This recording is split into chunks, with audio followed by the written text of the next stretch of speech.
The CIA is making headlines. It now believes the COVID-19 virus came from a lab, and by that they mean a lab in China. All the big media names are talking about it. Did they not learn something from Operation Mockingbird? Anyway, I'm sure you have come across some of the stories. Now you read one headline and then another, and it reads more and more like a serious topic. But after scouring through the piles of seemingly groundbreaking reports, one thing appears more and more ridiculous to me.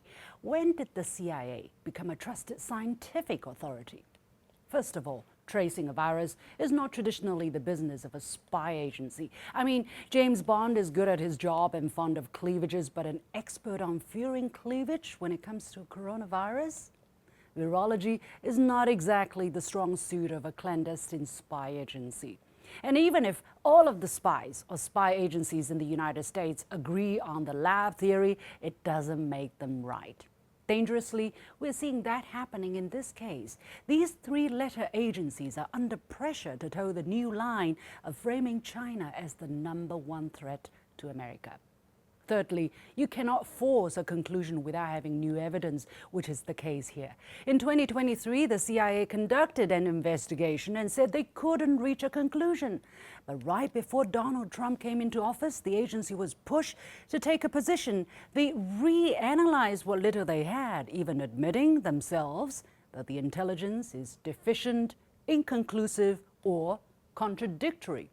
Finally, ladies and gentlemen, we are talking about the CIA, that bastion of truth, the well-known force for good around the world.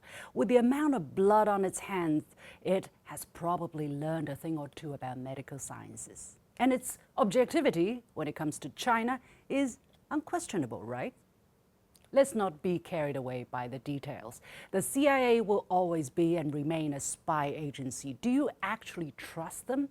The truth is, we don't care what they say. What we desperately need is to focus and work together to fight common challenges, including pandemics. And those who put their own disgraceful interests over that of all of us are trying to set the agenda. Are we going to let them?